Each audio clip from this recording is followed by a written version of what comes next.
Little sketch cards.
Oh, and here we are. Good morning. Oh, yeah. Good morning, everybody. So I guess welcome to another episode of Sketchy Saturday, where we get to show you that weekends and holidays don't mean anything to us when it comes to it. Yeah. So do you have an intro that you usually do, MarV, or do you just want me to, I don't know, start the ball rolling? Yeah. Let's do it. Oh, okay. Come on. All right. Okay. So there we go. So like I said, welcome to another episode of Sketchy Saturday. I am a temporary host for today. Well, MarV's co-host, while Mike Jimmy is away at a convention in Copenhagen, I think. So good luck to Mike Jimmy. I hope he sells. Hey, Aria. I hope he sells all the little. Hey. What's it? I forgot the name of his little griffin-like character from Korra. So I hope you sell all of the plushies and all of the comics. So my name is Daphne Lage, and I'm a cartoonist, illustrator, and comic book artist from New York.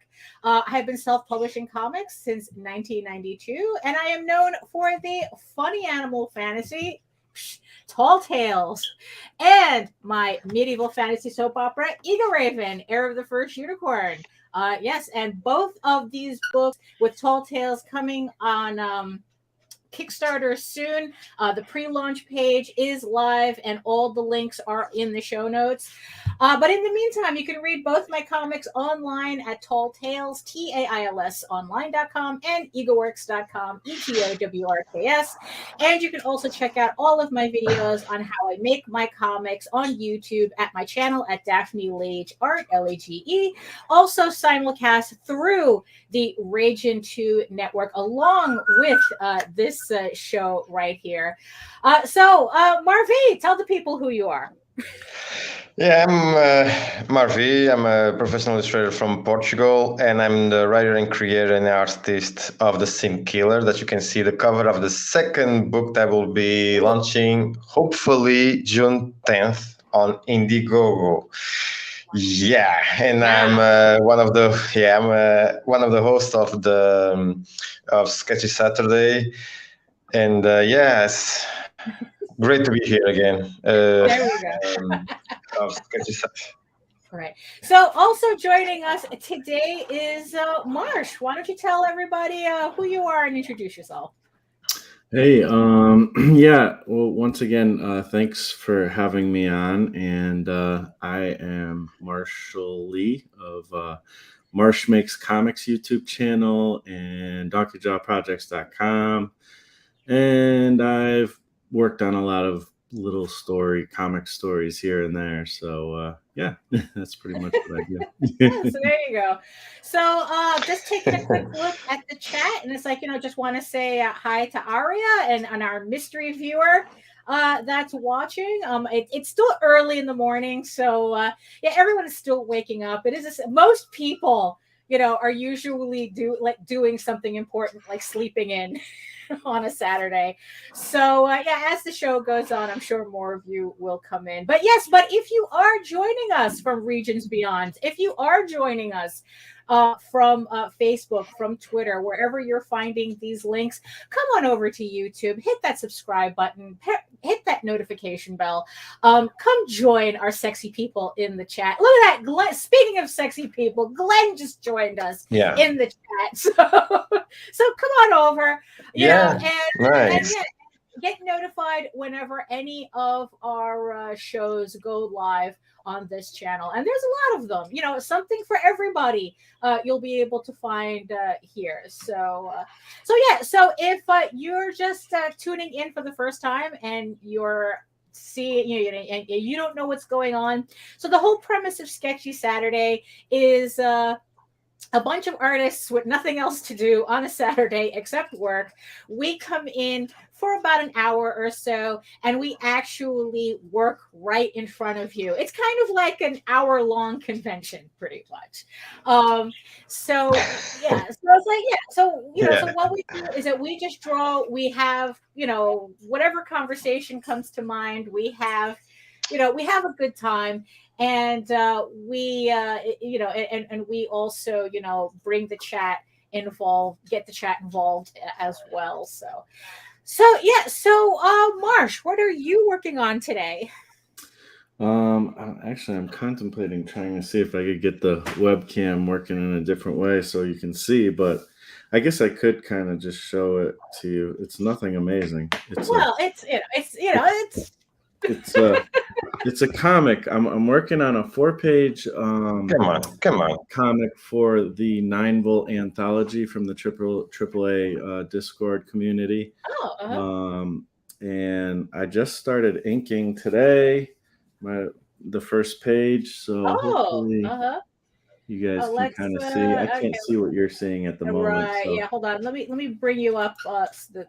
There we go. So there we go. So okay. Yeah. So you work. So do you work predominantly digital, or how do you consider yourself there? Yeah. Yeah, I predominantly work, and that's me how I look in the morning when I'm going to work.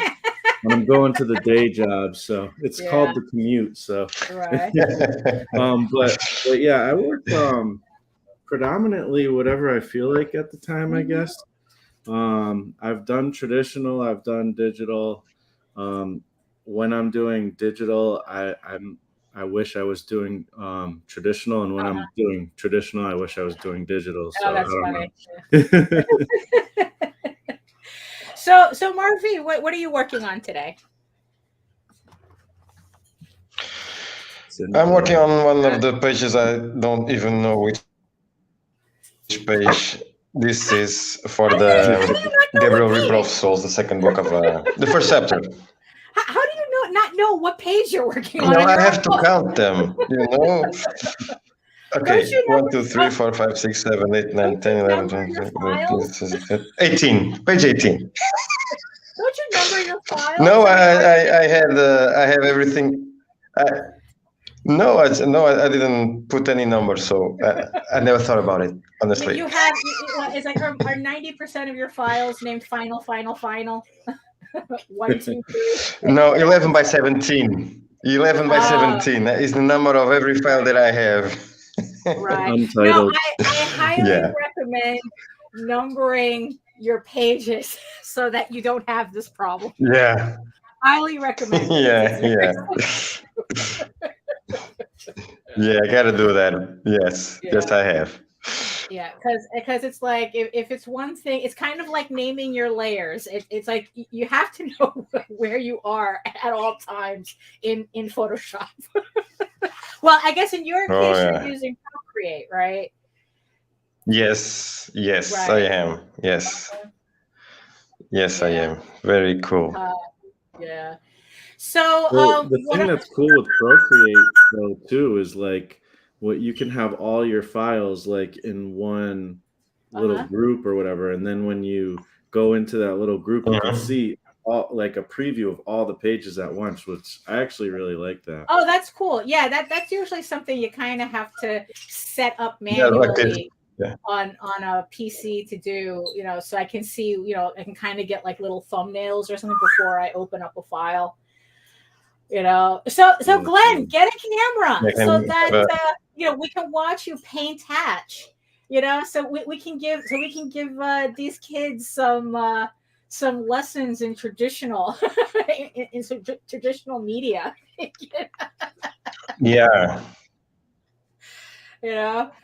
All right, yeah. So what I'm working on today is another trading card that I will be offering up on a future campaign.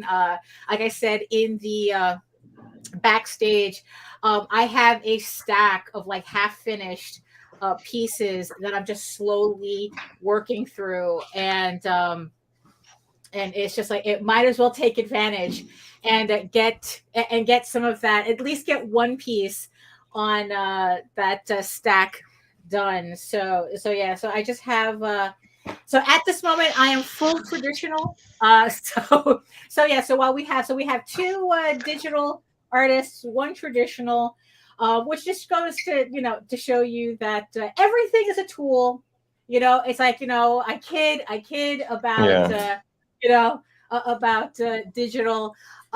Everything is a tool. You use everything that you have at your disposal, to get your work done. Yeah. And that's what counts, is getting the work done.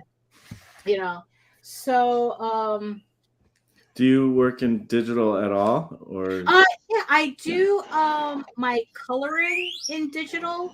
And of course I do whatever like technical things related to printing the book, putting together the book. I do all that digitally, which sounds kind of weird to say because it seems that part sounds pretty ubiquitous right now, like, oh, everybody does that. But I grew up in the days where we had to like manually put books together just for a printer to photograph it. So it's like we're gluing down text, we're pasting down, title pages, the whole thing, everything, was hand done. So yeah, so I mostly do coloring and like I said, the more technical setup digitally.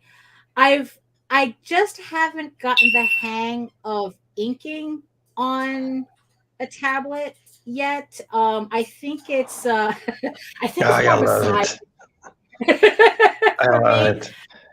I have a Cintiq Pro 16-inch, and I think I think it's a little too small for me to kind of like get the hang of digital inking.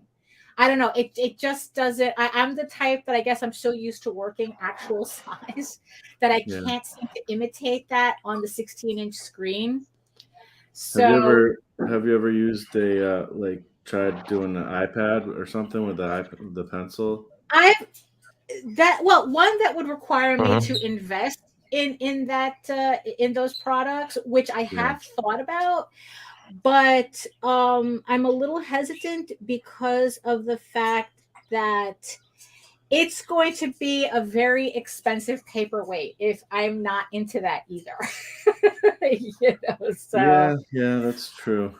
I can um see that. yeah, I mean the mistake that I made with the Cintiq was that for about like maybe about like I don't remember, it was like 300. It is when you're buying a Cintiq, you're spending so much money anyway, the difference kind of doesn't matter between one size or the other. And I didn't and what I did was like I bought the smallest model that I could get, not necessarily the model that I could only afford. I was literally being a little too cheap. I was being a little too cheap. Right. And for about like $400 more, I could have gotten the 21-inch, which I think would have made the difference for me. But yeah, I was being cheap at the wrong moment. so now I'm stuck with the 16-inch, which is fine. I mean, I still get a lot of work done. Yeah, on it's great. it. Yeah, but if I had to do it again, I would have gone for the 21 or the 22-inch model, instead. So that's a lesson to everybody. Don't be cheap. If you know you can upgrade, if you have to upgrade and you can upgrade, go whole hog, because it's like, look, you only have to do it once.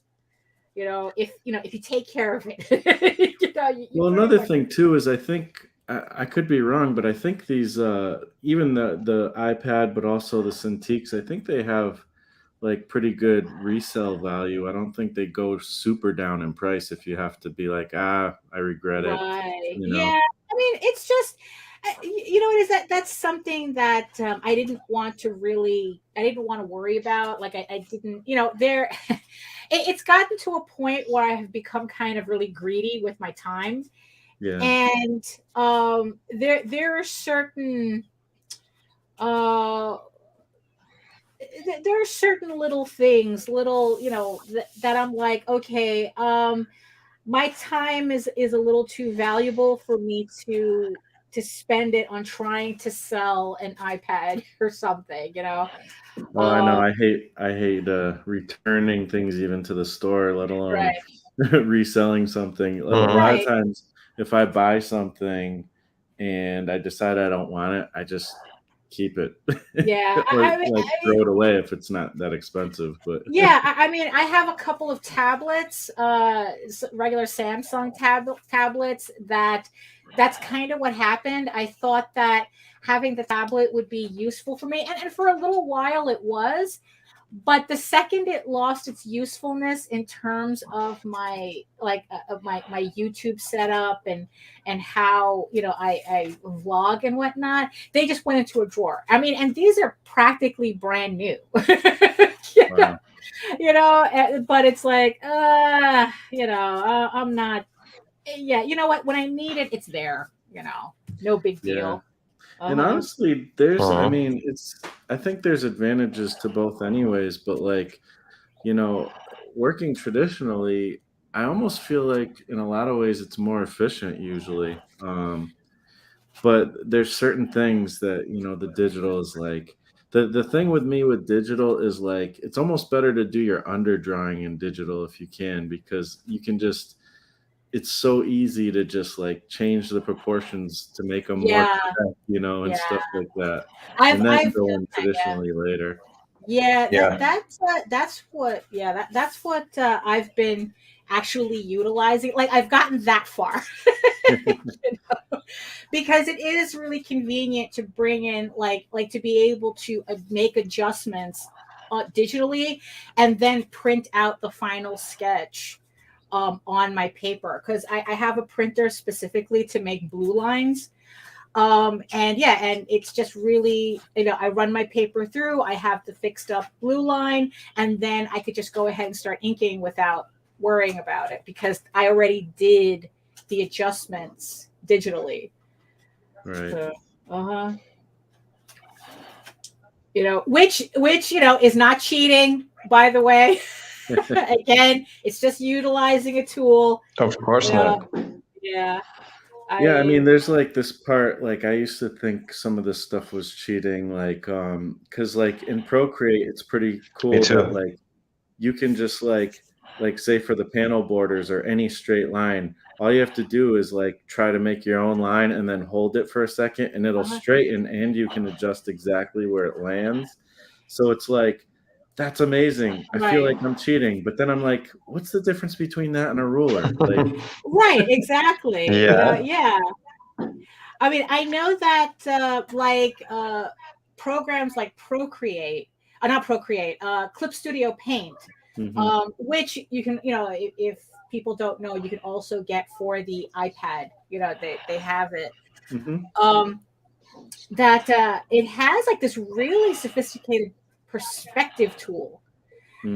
And I've seen people using it, and I think the craziest thing that it does is that if you're drawing a figure and trying to line up your perspective, like figure out your perspective, what Clip Studio Paint will figure that out for you. It will adjust the perspective to be in line with your character.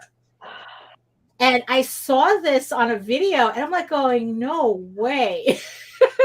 It's like, why can't Adobe get their shit together and make a version that I could be using in Photoshop right now instead of having to learn a new program? But, the only thing though is that the only thing that I just ask everyone to be careful with when they're using tools like that is to not get so used to it that you forget how to do it yourself.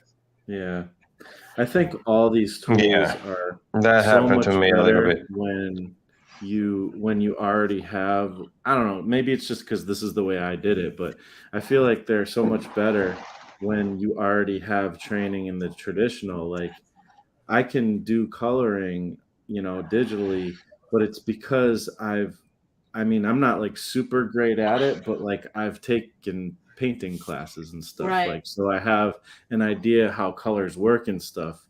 And like same thing with drawing, like is I already knew how to do all this stuff before I ever touched digital, and now like all I got to do is just get used to the interface, but other than that, the principles of the drawing and the art are still the same, So MarV, so you said that you're kind of forgetting stuff because you've been working in digital so long?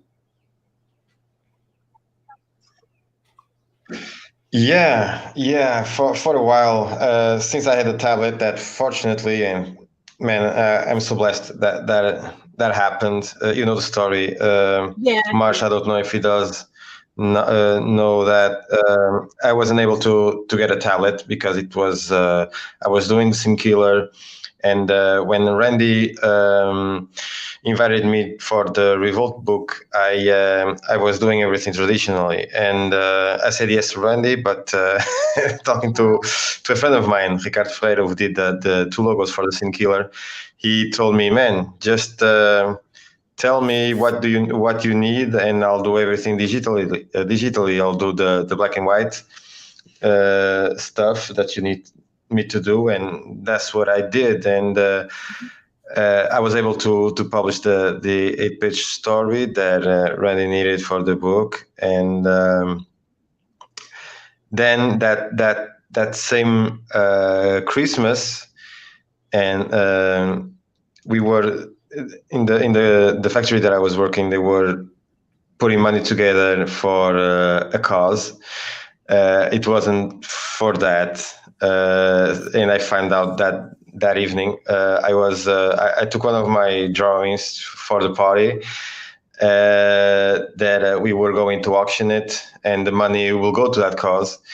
And then when they have everything planned for going live, and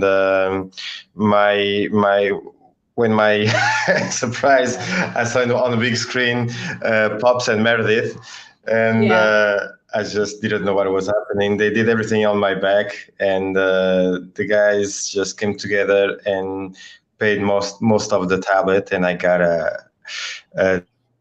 this beauty. So since then, I've been working hard on this. It's super easy because I love traditional, but the thing is about this, and especially Procreate, is that I can be as much as traditional as I can. So most everything I do is like if I was drawing basically traditionally, but I'm way faster. I just don't. Well, people understand what I'm saying because you get better in drawing, at least in my case. If I do a small hand, I can put it bigger and whatever, and and then a few months later, I got commissions to do, and it got to be traditional, and it was very hard to go back to traditional because because I was so used on drawing here that it was so hard, so difficult, and I said, damn, why this is not working like it used to be. I got out of touch for a little bit. When you're doing traditional, do you find yourself, well since you work on the tablet, because I know sometimes for me it's like, I sometimes like catch myself kind of doing this, and that's me trying to hit keys. Yeah. Oh yeah. I mean, while I'm doing this, and it's like, oh snap. With Procreate, you can just tap with 2 fingers to go back. Oh, and so I've totally tapped my paper. Yeah. Yeah, like this, and you go in. Right. Oh yeah, and that's the thing too. And it's like, and you have to like, and when you go back to traditional, you really have to remember there's no undo button. Mm-hmm. So it's like whatever you mess up, that's it. You better have your whiteout handy. Yeah.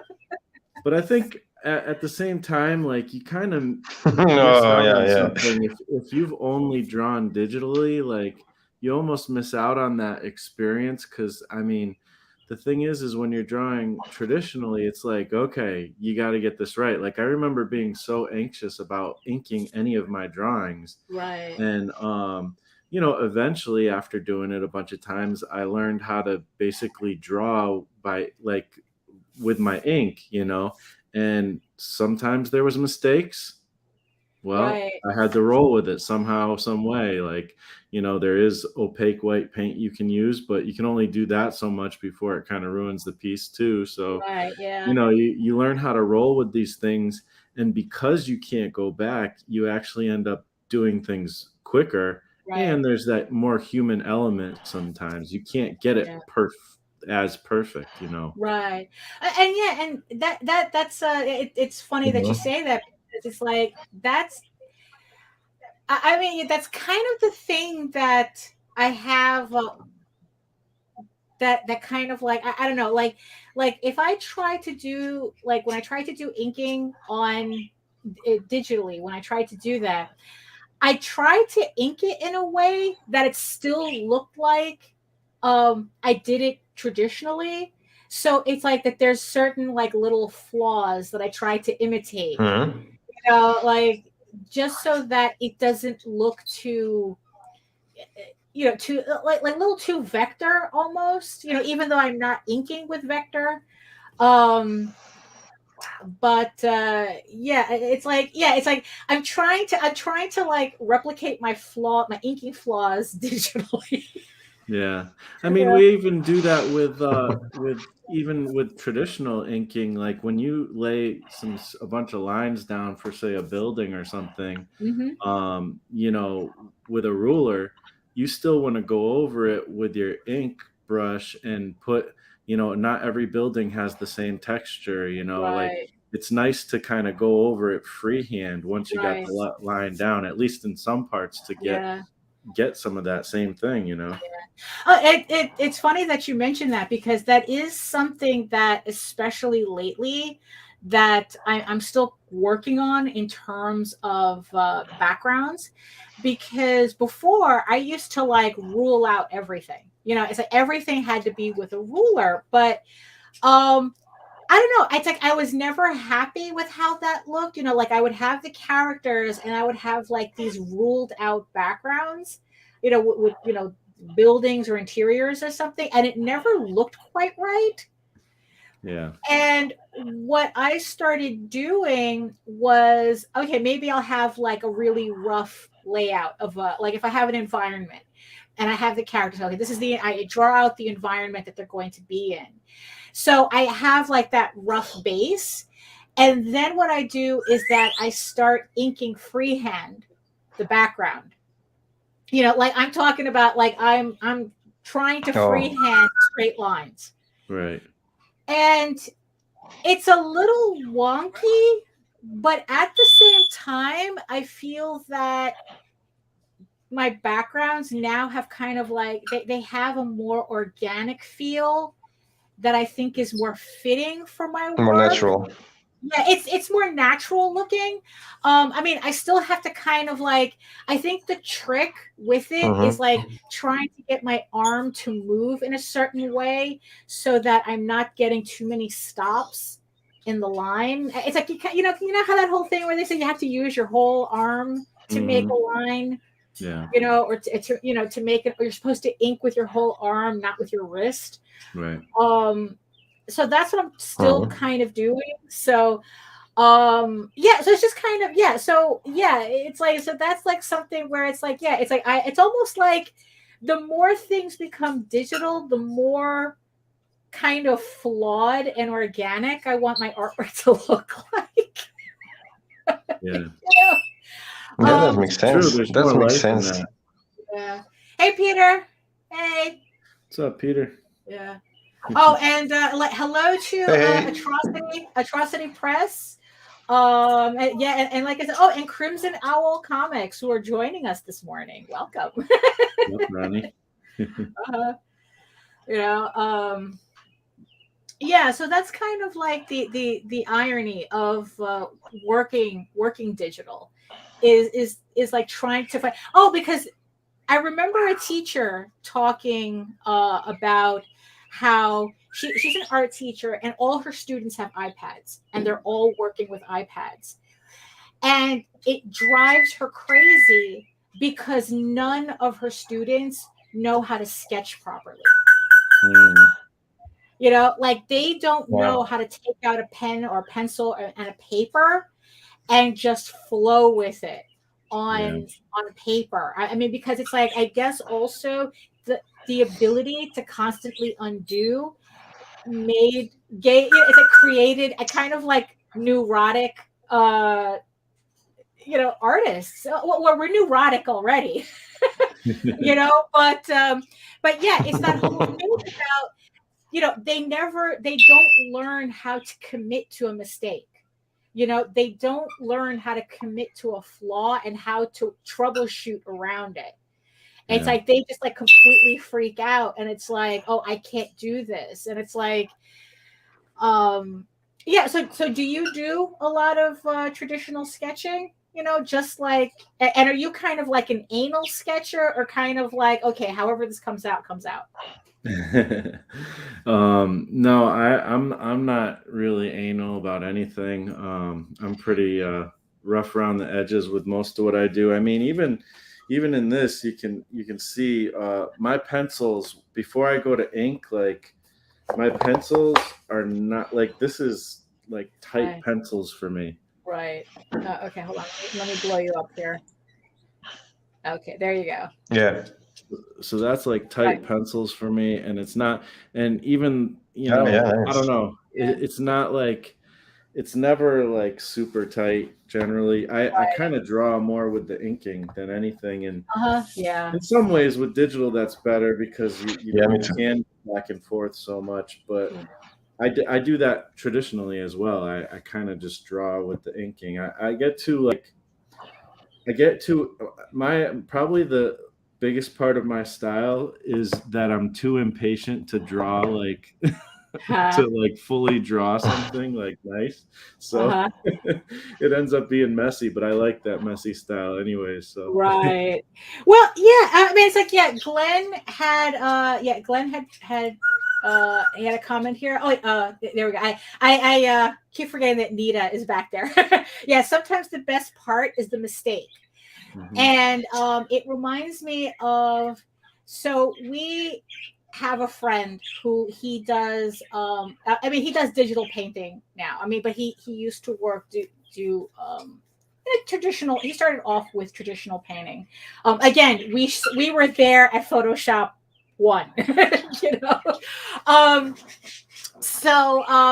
So now he does like digital medical illustrations. I mean, this hyper realistic style for that. But before that, he used to do paintings. And I love that. he has one of his paintings, and the thing that makes this painting absolutely special is that the friend, while he was painting it, he had accidentally, I guess, leaned on it and his thumbprint is in the paint. And yeah, I heard that. Yeah, that's cool. You can't get that digitally. It's like he didn't, it's like I think it was something that he didn't realize he had done until like later, and by then it was kind of like, oh, whatever, it's like it's there. You kind of have to look for it, I guess, but it's there.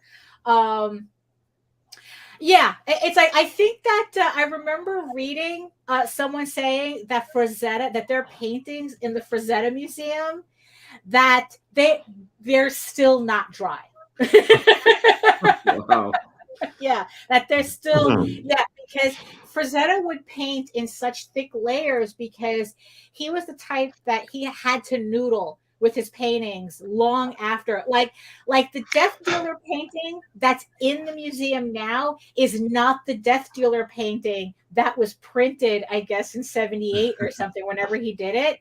But it is the same painting. It's the exact painting, but he's noodled on it so much for over the years that it's technically a different painting than what he started off with. That's like the epitome of the saying that what do they say? A masterpiece is never finished; it's only abandoned.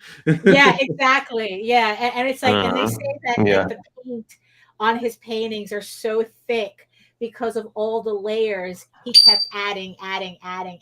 So his paintings are not dry at all. Oh yeah, exactly. I mean, it's like, but it's like you said, they're just abandoned until until they decide to come back to it. Well, unfortunately, now he's passed, but at least maybe now his paintings will have a chance to finally dry. Yeah, I know, really, right? Like now, nobody wants to touch it. Not that they should.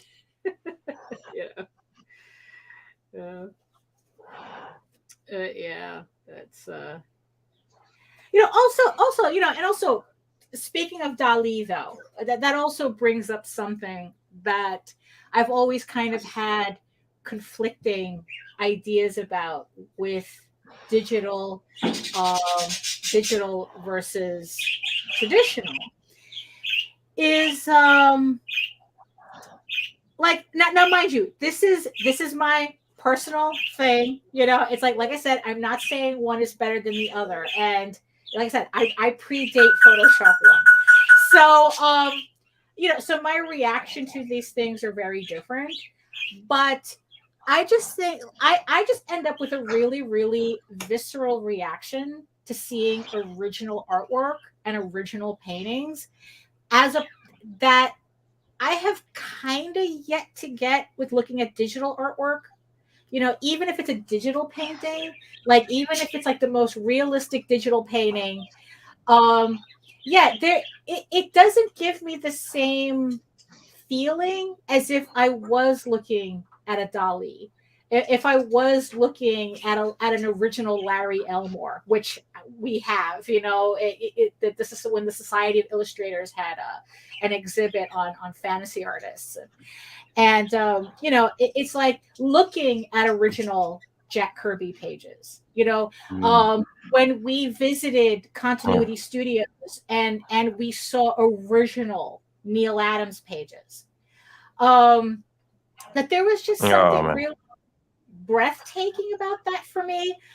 But it's breathtaking to me that you actually visited Continuity Studios. It was a fluke. It was, I swear, it was literally a once in a lifetime fluke. If we had wanted to plan that, we would have never have had it happen. That's awesome that you had that opportunity. Yeah. Wow. And and like I said, seeing that artwork in person was just like, I literally had to lie down when I got home, from that trip. It was just like, it was like it was literally the equivalent of going to the museum for me and seeing a Goya exhibit. It's just like you're just holding your breath the entire time. And I can imagine. And I kind of have yet to have that feeling with digital art. Yeah. And I don't know if it's just me. It could be just me because my husband argues that it's just me. But I don't think it's just me, though. What do you think, chat? Is it just me? There certainly is something to that tactile feel. I mean, that's why they have those like artist edition books where you can see all the mistakes. Like, there's not gonna. I mean, if there's an artist who's all digital, like, there will never be an artist edition book like for them. Like, how could that even exist? I mean, yes, there could be like, an art book with their digital sketches and this and that, but like, it's not, like you said, it's not going to be the same. You're not going to see the whiteout. You're not going to see the paste ups. You're not going to see all this extra stuff that goes into the traditional process, Yeah. So Atrocity. So what's the that's a shame about digital. Yeah. Yeah. What's the Nelson? Because what's funny is that because it's like I went to because whenever I see the name Nelson, I think of Nelson, who did the like a really iconic Ghost Rider painting back in the 90s, because I went to school with him at SVA, and I was literally, and I think I actually saw the painting that he was working on that painting. He says that he framed the check that he got for that painting. So what is the Nelson? The Nelson Art Museum. Okay, yeah, so I'll definitely have to look that up then. So so we are not talking about Ghost Rider Nelson. But again, though, it's like I think that there's a difference in seeing even something like that, like in seeing that Ghost Rider painting and knowing like pretty much how he did the piece, as opposed to like, I'm sure that he could easily redo that painting in Photoshop right now. And I don't know, it kind of, maybe they would look identical, and maybe if you didn't tell me, but if I'm looking at it on a screen, okay, maybe, but if there's nothing to see in person, then how can I don't know, it's like, I just still don't get that feeling. Nelson de Castro, yeah. He used to do a Nelson used to do a really funny imitation of Carmine Infantino. So funny. There was one day where Carmine, he wasn't in for class, like for some reason he couldn't come into class. So Nelson went to the front of the class and acted like Carmine, and it was just so funny. Yeah, you literally had to be there. But so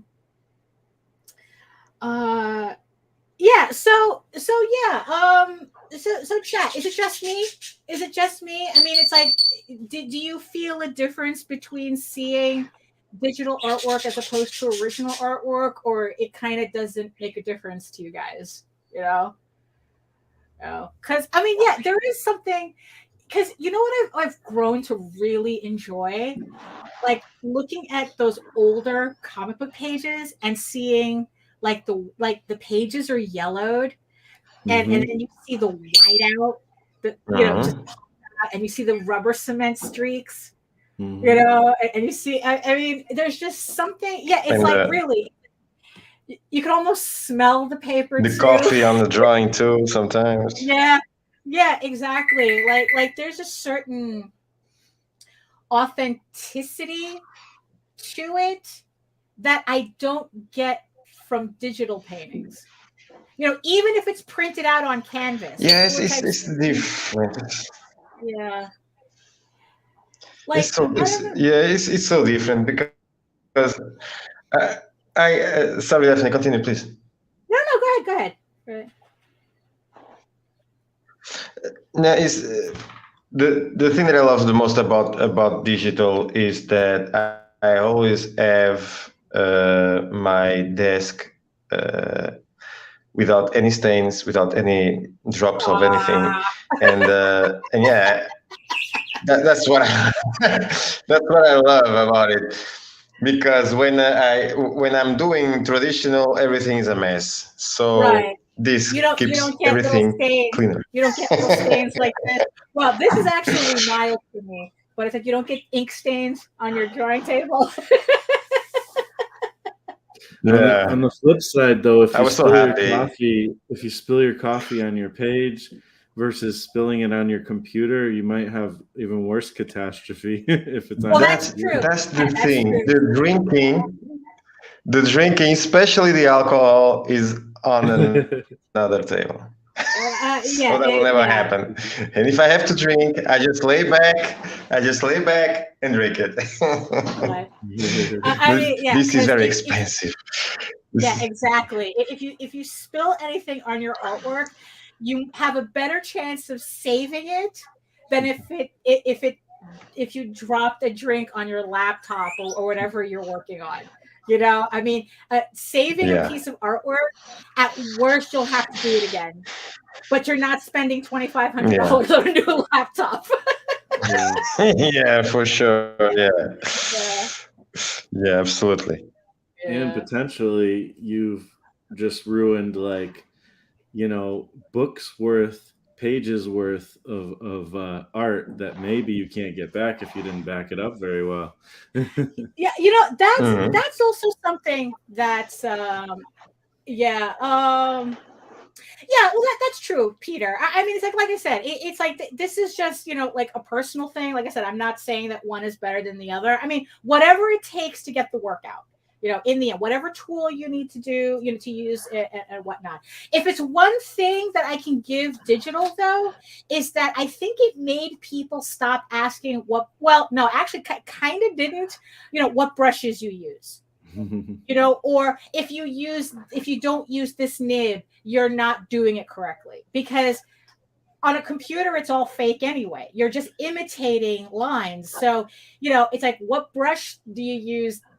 Actually doesn't matter because you're just imitating it anyway. It's not a real thing. But let's talk about that for a bit, because that's also something that in the digital age, we have to actually worry about. It's like we're not just it's like when I'm done with this piece, I put it in a little sleeve, and then I have a box that I put it in, that has plastic in it, so if anything floods or something, everything is pretty much protected. So that's kind of like the extent of it. But if I do digital work, it's a lot more involved to make sure that if something happens, I'm not literally losing all that work. So what's your main? So how do you, I guess, like, protect your digital artwork? Like how many hard drives do you own? Yeah, I don't know, man. I just I pray I don't break my computer, I guess. I don't know. Like, I have different computers that have different stuff. Honestly, the way for me, really what it is I try to publish everything as soon as I can. Like, I try to publish often, and once it's published, I kind of don't care that much what happens to the backups. I'm like, it's already out there. It's not really a good practice, especially if you want to actually be professional. But I guess I've never been one who's known to be super professional. So. But I mean, now, I mean, because the thing is, though, it's like, I mean, because to me that kind of that makes sense up until a point, because again, going back to noodling, especially as technology changes and things become more available, like for the past 2 days, I've been updating some files that I have printed already. I have printed these books already, but now I'm testing a new format. So I'm going back and I just, redid files from scratch to get new proofs. So, I definitely don't recommend what I was saying. Okay. That's what I mean.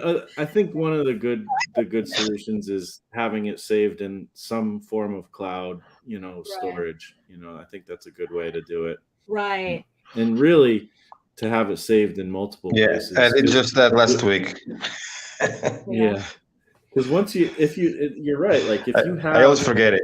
files, the original files and stuff, then you can always repurpose it. You always have that high resolution, even if it is traditional. If you have the high resolution scans, you can do so much with it. Right. Yeah. So Marv, I mean, because so far you've it's just the comic that you've printed so far. Like, how many issues of Sin Killer have you printed so far? Just the one?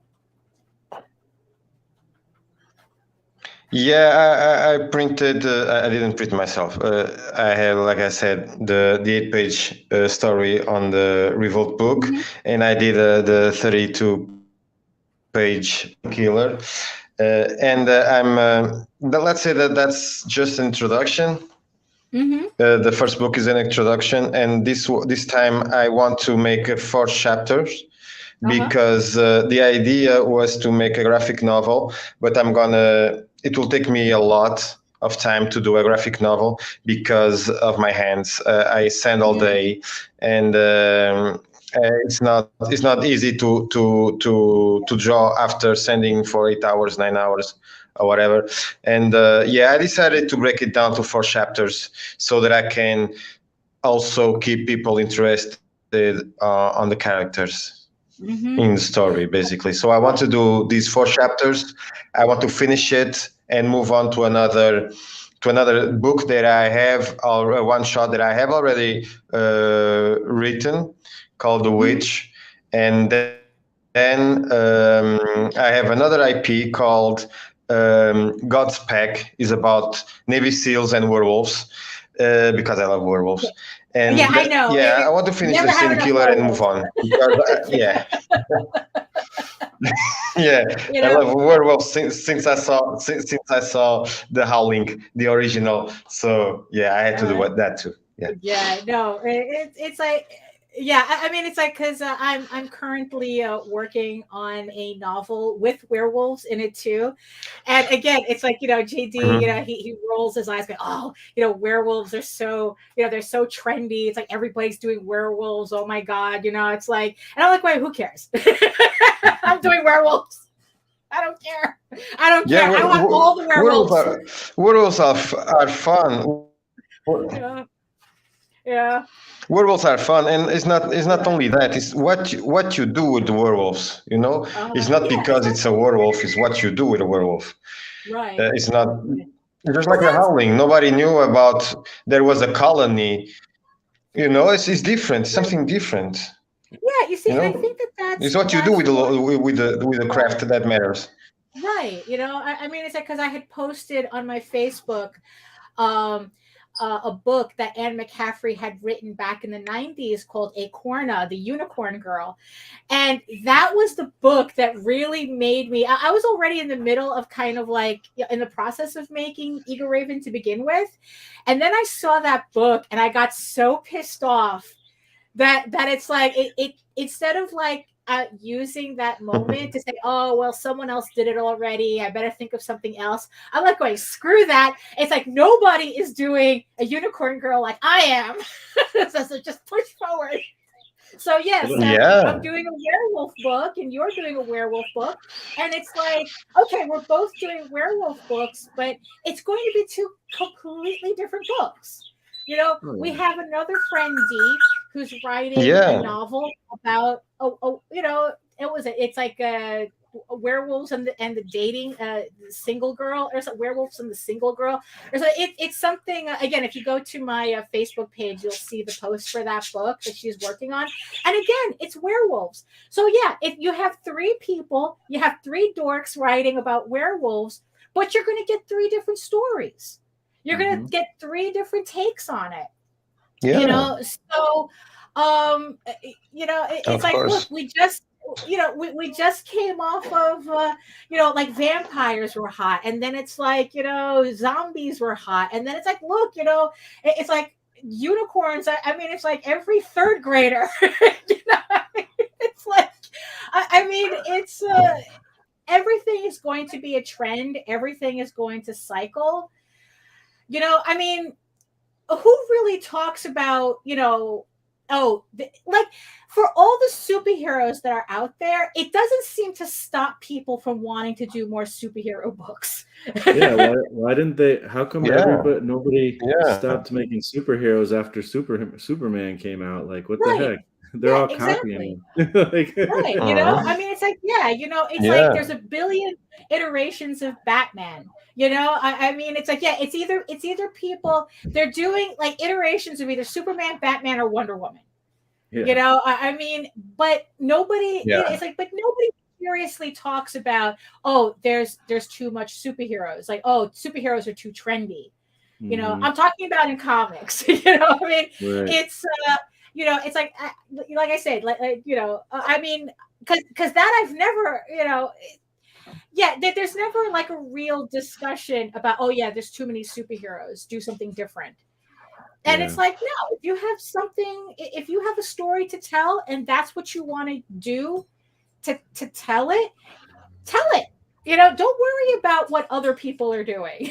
You know, it's like, you know,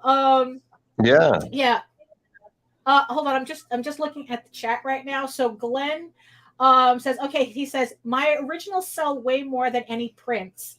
I offer the same artwork. The clue is in the title, original. Which would you rather own, a Kirby original or a Kirby print? No contest. And yeah, I mean, honestly, it's like prints are for people who can't afford originals. I mean, it's literally it's us kind of admitting, when we buy a print, it's us admitting that we can't own the original, because my sketch cover, I mean, it's like, because it's like, that's why people buy sketch covers.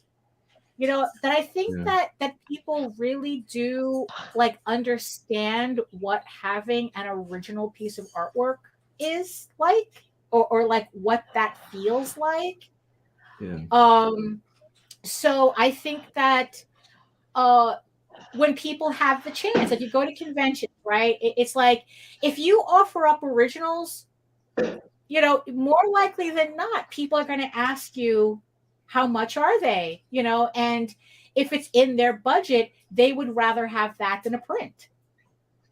You know, and I really do think that people kind of understand that on a certain level. What I don't like is that when they want original artwork, but they think that you're an art machine.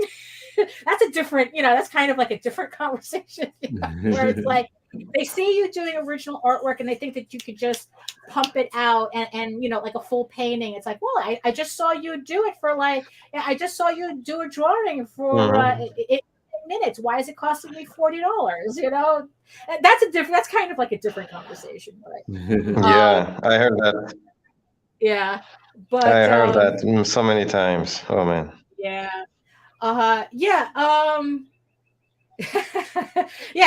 Glenn also says that he draws pencil portraits and I get a bigger thrill seeing my art framed. I think in that case, it's like, I think that for me, if I saw somebody framing a print or framing in the original, I'd be happy either way.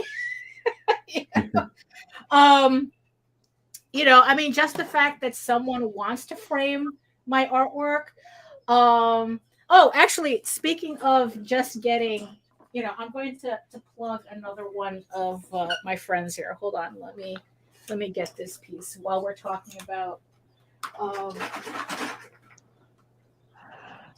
So we had a friend over yesterday, and he brought me prints, which honestly, it's like I know that they don't compare to his originals, you know, but I'm very happy to have his prints. So we had our friend Peter, you'll probably know him, John Ceballero. So he's on Instagram under Creepy Seb at CEB.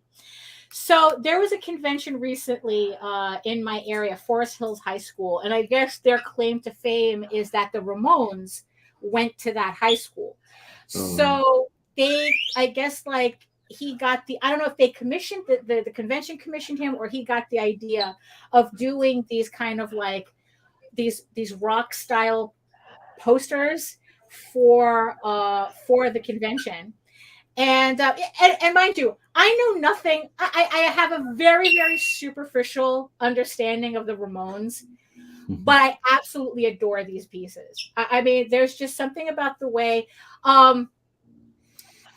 that he does these portraits that it's like I said, if you look him up, he's famous for Garbage Pail Kids, for his Garbage Pail Kids paintings. So he did. Now the thing is, though, I know what he sells his originals for, and it's like, okay, that's there were certain pieces of his that, I mean, he did a Princess Leia sketch cover that was to die for, and and it's like I'm doing the same thing where it's like, snap, to have an original from him. But at the same time, I'm very happy with Prince. I'm very happy with Prince. Yesterday, that's very cool. Yeah, he told a funny story about, because he used to work with Richard Corbin, and he was friends with Richard Corbin, so he owned Richard Corbin paintings, and he had originals, and he said that it was kind of like, it's like, it was kind of like, for him, it was kind of like a been there, done that. Like, okay, yeah, I owned a Richard Corbin original. And he was talking about how, I guess, when he finally, I guess, like, he got to a point where he had sold a lot of the pieces and he had one left, I guess, like he had one, because he said that it's like, in the end, it's like he just really wanted one, it's like he didn't need an entire collection of Richard Corbin originals. And he was looking at this piece and he goes, oh my God, it's like, I don't own this piece, I'm just curating it, where it's like, he's not even, and it was just a really funny way of thinking about it. Well, even when you make your own art, like if you, if you ever get to a chance where your stuff gets well known or whatever, like when it goes out there, like eventually it becomes not yours anymore. Like it's the world's now. Like you did, again, same kind of thing. You're kind of just the curator. You're the person that passed through, Right. Yeah, exactly. And that's kind of like how he saw this painting, where it's like it was just passing through, that he was just another piece of provenance of this piece. And it was just like, it was, what, you know what? It's like, it was just kind of like a really funny way of thinking about it, and it's just like, that that artwork is never truly yours, even if you buy it, because when you get like these like galleries or whatever, or you get like artist editions, where do they get all these images from, or where do they get all these pieces from? They're from other people's collections, and then they have to send them back. But it's like, you get to, even then it's like, yes, you can keep it and be like, no, you can't use this, but a lot of people let them use it because they want to share it too. It's so I mean, it's just so I'm kind of curious if there's going to come a point where it's like, where digital gets, I don't know, where I guess people will talk about digital like that, as original artwork, I guess. NFTs. Yeah, I know. And it's like, I guess if anything, that should show you what people think of digital artwork. It's kind of like, again, it's like, it's kind of like, I don't know, like I said, to me, it's not the same thing. I mean, it's like, I love these prints that John gave us. I'm definitely going to buy frames for them and put them up. Like I said, I know, like I said, superficial knowledge of the Ramones, but I'm going to hang these up, somewhere. Yeah. But I think that's but I think that's also a testament to his work too. The fact that his artwork made me care about something that on a regular basis I wouldn't care about. You know. Yeah, for sure. You know, that's that's I mean that's the thing. It's like, do you own artwork that's like that, where it's like the content of the artwork is not what matters, but Oh just yeah. like it's just so gorgeous, and you just, it's kind of like you have to possess it, kind of, you have to have it, even though maybe the content is not what you would normally Yeah, it might not be what you like. You didn't commission it. Like, I mean, I could even think of like Peter here in the chat. I got a few pieces of his art, and he just sent it to me when he sent me some other stuff one time. And I'm like, I'm just happy to have it. This is cool to see his inks and his pencils over something. And right. I even have a piece of Mario's art too that he sent me with the Sin Killer comic. Like I don't necessarily know. It doesn't matter as much what the subject matter is. It's like, that's a really cool piece of art. Like, right. It's like, oh, so hello, John, welcome. So John is saying, once you publish a comic story or an animated film, it's the audience who either takes emotional possession of it or not. And yeah, I mean, it's loose in the wild. That's all you can say. I mean, in the end, it's like, and you can only hope that you told a story that resonates. That you created an image that resonates. It's like where you created an image that's just so dope that you can have somebody who doesn't know anything about the Ramones hang it up in their office. It's like,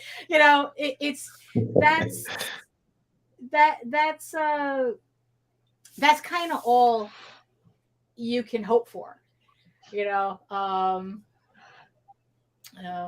It's so so if somebody frames my prints or originals, either one, I'm happy with that. I'm happy with that. Yeah, it's always nice to have somebody appreciate your work, for sure. Yeah. Indeed, yes.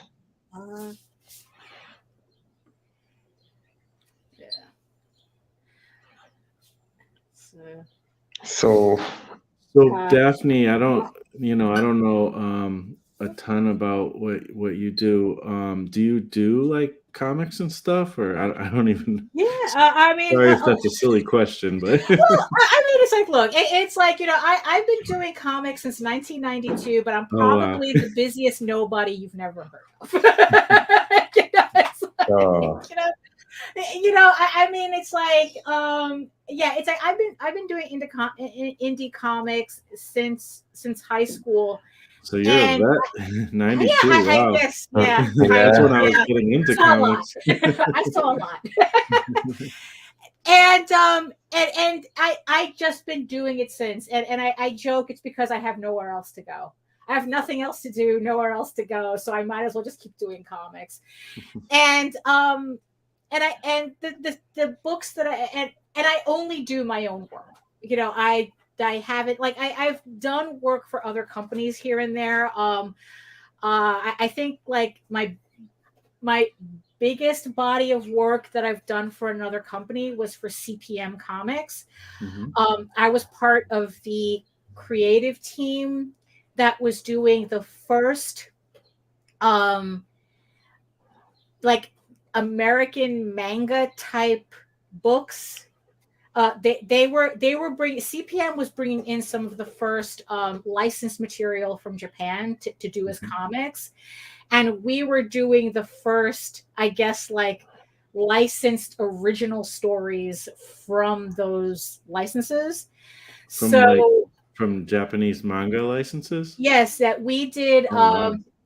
Yeah, so we're mostly famous or infamous for Demon Beast Invasion and La Blue Girl. Figures that the first licenses they would get would be the hentai ones. I was an inker and letterer for those books. And then after that, we went on to work for Pioneer and we did an entire run of original Tenchi Muyo stories. Well, one Tenchi Muyo story. So we were a little ahead of our time, you know. So what year was this? Oh, this was around like late 90s, probably like the early 2000s, maybe.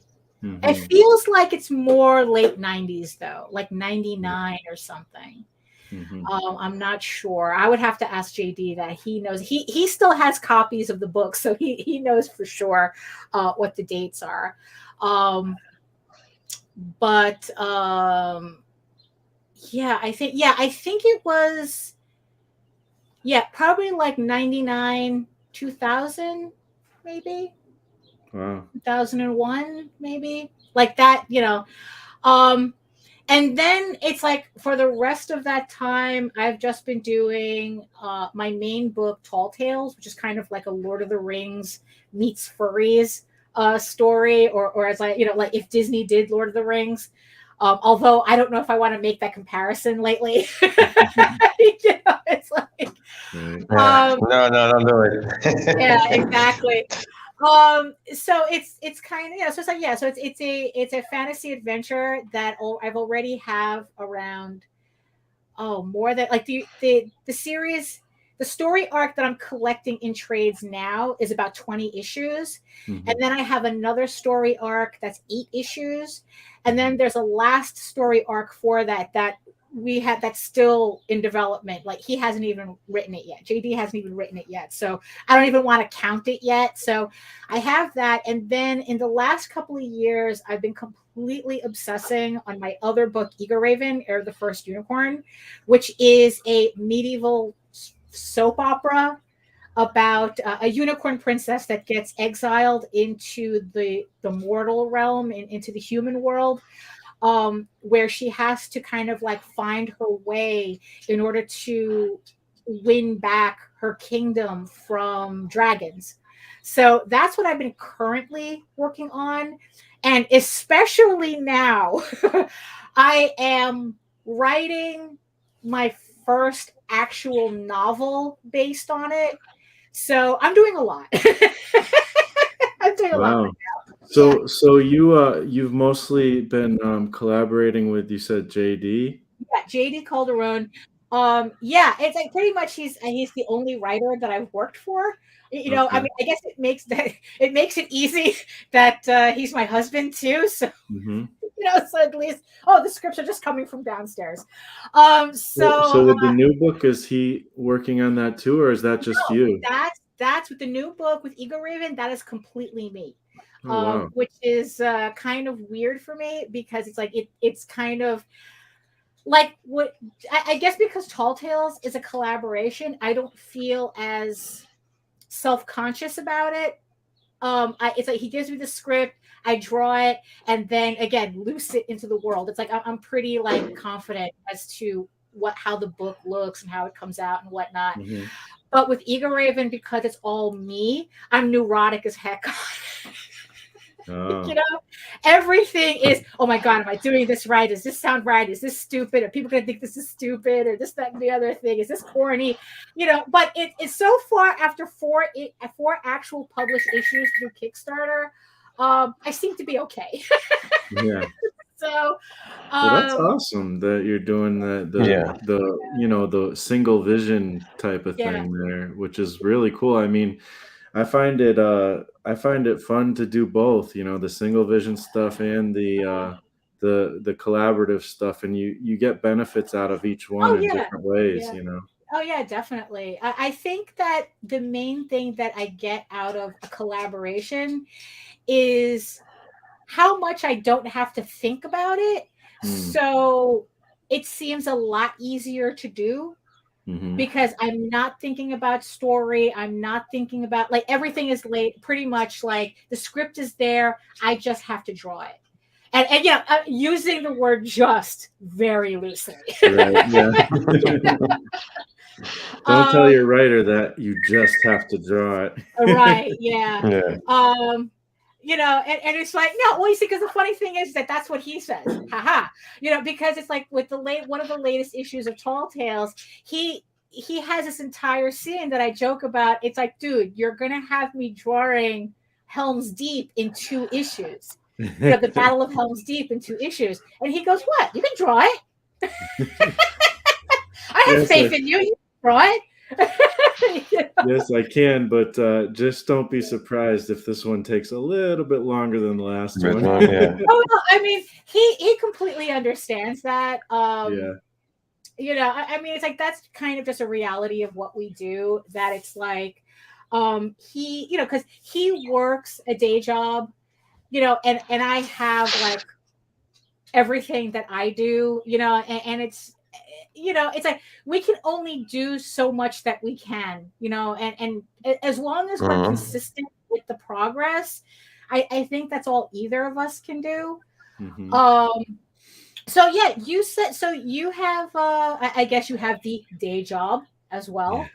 Yeah. So how do you balance that? That's a great question. I try really hard. No, actually, I don't try very, very hard. The biggest thing I always point to this, and it's true. Is when I first started making my first comic, it was because of a challenge. The second mini comic I made was again because of a challenge. I had that like artificial like kind of deadline situation that I had to deal with. But it was also a mini comic. So I started small, both of them were mini comics. And then like the balance really came, like I struggled until the other challenge that Kevin Cross started, the 100 Days of Making Comics. And, the whole thing is work on your personal project for at least a half an hour every day for 100 days in a row. And, doing that taught me to get into that habit. And obviously you can work for more than a half an hour, but like it taught me to get into that habit of, prioritize your passion. Yeah, you have all these responsibilities, but set some time aside every day for your passion. And I mean, you can't really call it a passion if you can't even do, the little half hour, and sometimes you just phone it in, and sometimes you find out 2.5 hours later, oh, I'm still working on it and I'm enjoying it. So, it tends to work out pretty good if I can, keep on that. And I went on, after the challenge a couple times, I ended up doing like 2 or 3 years where I pretty much worked on my comic every day, so it's like once you get that habit going, it's good. It's a good thing, Yeah. So how about you, MarV? How do you balance your art with your work, with your day job? It depends. It depends if if I'm not drawing because I can't draw every day, I'm writing or I'm watching something just to cultivate myself about comics. But I try to draw every day, even for a few minutes, even if my hands hurts, I try it. But especially if I have a commission, I have to do it because I like to say that I hate when people tell me, you have time, and if it's not this month, you have next month to finish the commission. But I don't like it because I get lazy. Right. So but when it comes to that, very lazy. If I do other stuff and I let the commission in the back. But yeah, it depends. If I'm like, for instance, I'm on vacation right now for the next 2 weeks, and I have to finish this before I'm launching. So I got to do it. If it hurt I'm okay with my hands today. Tomorrow, I don't know if I'm going to be, even if I'm not working. I've been working for years and years in factories, and it's really damaged my hands. So sometimes I can have those, let's say, quote unquote, crisis. But so far, I've been okay from the last couple of months. Right. So do you have to wear like, because I had to buy compression gloves that I wear. Because I don't have problems all of the time, but when I do, it's like, oh yeah, it's. I mean, there are times that if I'm a little too intense on working, all of a sudden my hands go, nope, we're done, and then I have to soak them for 3 days. Like they literally. 3 days. That's oh, just that. 3 days. That's great. 3 days. Yeah. Imagine 7 months. No, Imagine 7 exactly. months. I try not to, in fact, which is why I have the compression gloves. So when I start feeling that tingle, the gloves go on, and then it's like, and I think that what that does is that it mentally makes me kind of like slow down a bit. Like I'm still working, but not at the pace that I was like literally hurting myself on. And then it's like, okay, now I'm able to take off the glove and work without it. But yeah, it's like, yeah. I mean, the thing about being consistent, that it's more important to be consistent.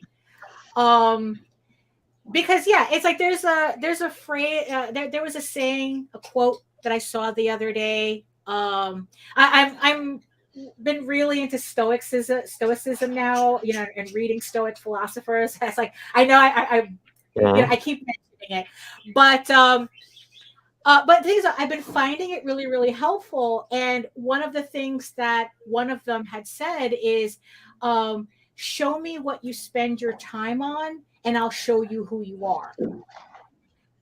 And yeah, that's great. Kind of, and it's like, yeah, and that's kind of like how, like, yeah, it's like, that's why I find myself, especially lately, I can't just sit down and like watch TV mindlessly.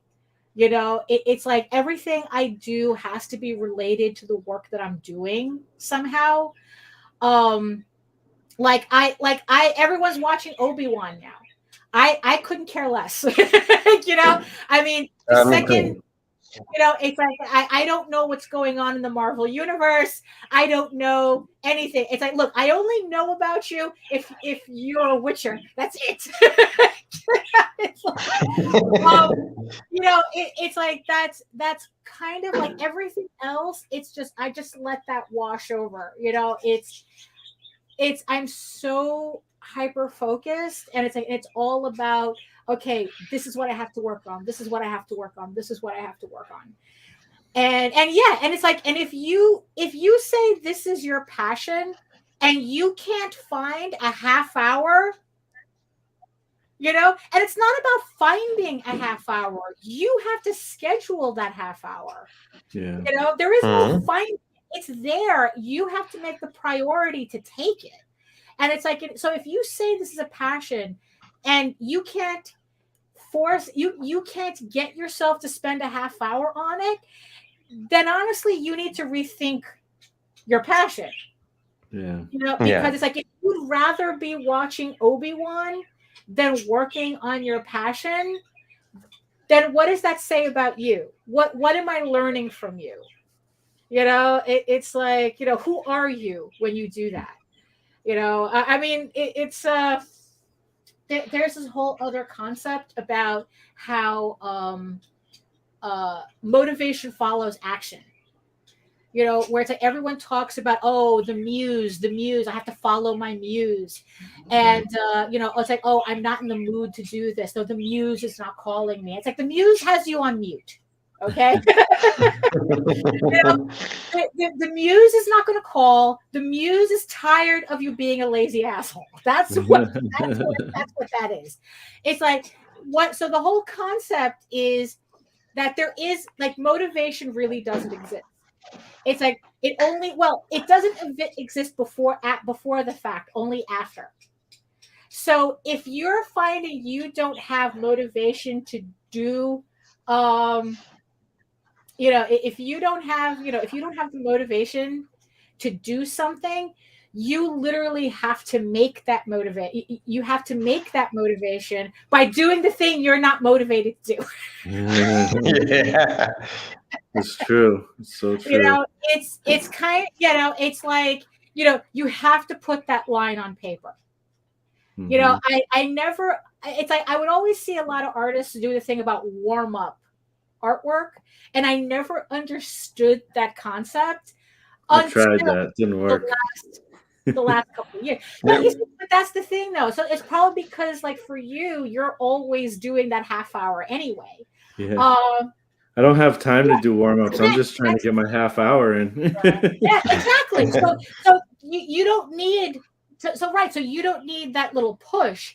Just doing the half hour is already your push. But yeah, but Glenn, it's like you either watch what someone else is doing or you produce your own. And that's literally the mindset that I have. I do not have the patience for watching somebody else get their shit done. Yeah. But I'm talking about on a corporate level, though. You know, it's like that's the thing. It's like, you know, corporate IPs, it's like, you know, that's somebody else getting the work done. And I don't have the patience to watch that. You know, to spend my time on seeing somebody else get their work done. You know, I need to get my work done. You know, yeah, it's like so Nita is saying so it's The Witcher Seeds of Chaos, which is a hentai game that I play, which is now very much, which this is actually an example. I was obsessed with this game until I started writing my novel. I haven't played that game since I started my novel because I'm more interested right now in getting my work done than playing the game of other people getting their work done. Yeah. You know, I'll eventually get to it. You know? Yeah, I've my caught novel is precedent now. I've caught myself saying many times, like, oh, I love video games. Like, they're so cool. Like, I love the art. I love the craft of it. I love all this stuff. Yeah. And then I'm like, wait a minute. I don't play video games. Like, I'm not a gamer. I don't know about a lot of things with games, but I am a fan of video games, and there have been times where I've played them. But what I do actually is I think of like my art, and you know, I also make music and stuff, but I think of my creativity as like, this is my game. This is what I'm trying to get points in and level up in, and you know, all that stuff. So it replaces that. Right. Yeah. You know, it's it's like so John is saying there's always something in the creative process that doesn't need a muse to get you off your ass and move the project forward. Which reminds me of something that I did see the other day as well. There's this I was watching an interview with this director.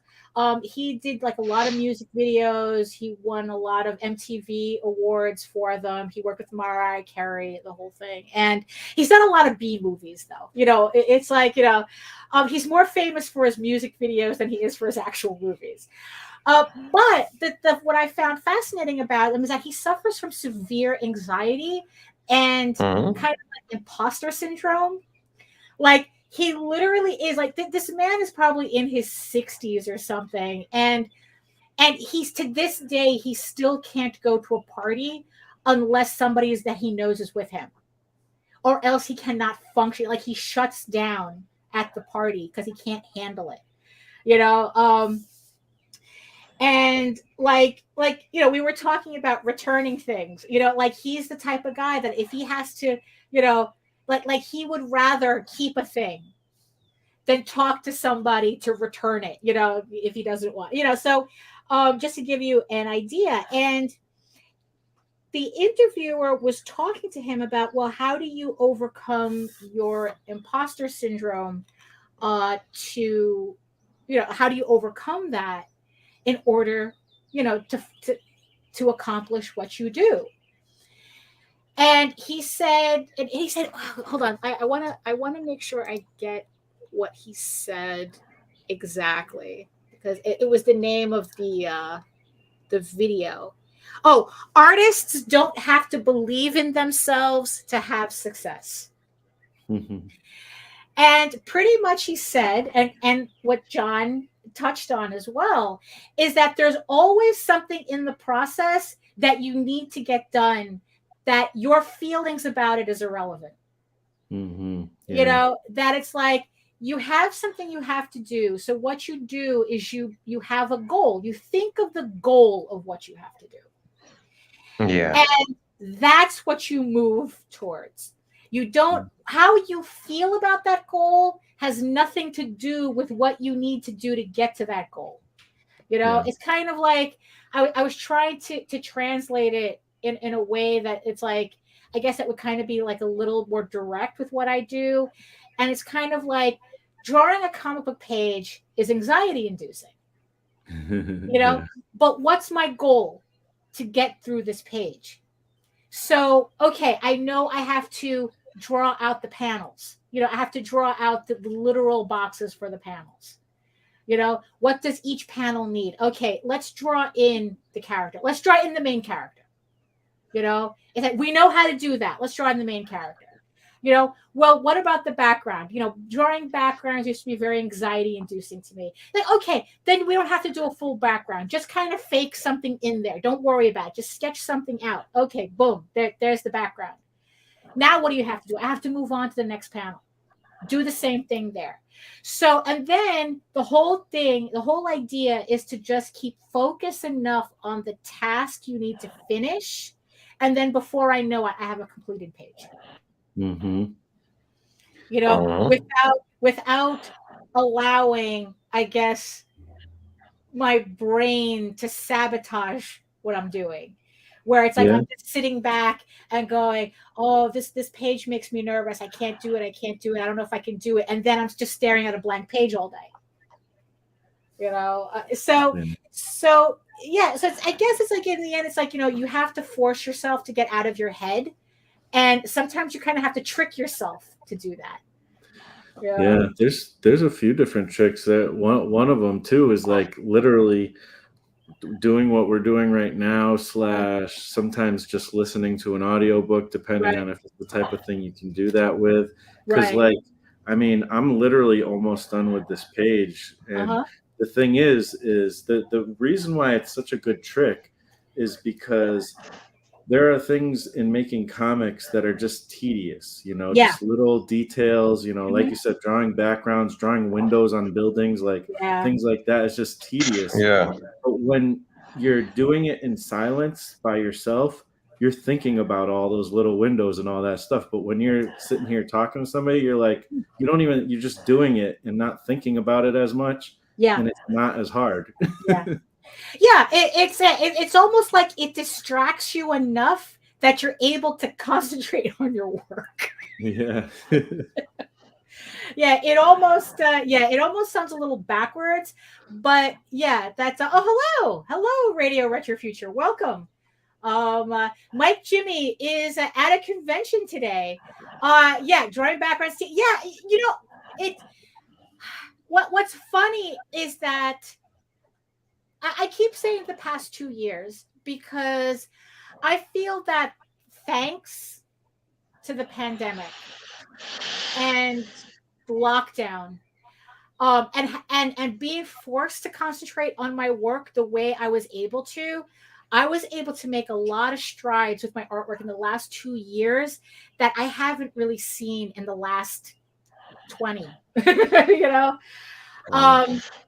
And one of the things was drawing humans and drawing backgrounds. Like those are my 2 weak spots. You know, when you draw furries for as long as I do, drawing people is a very big it turns out to be a very big weak spot.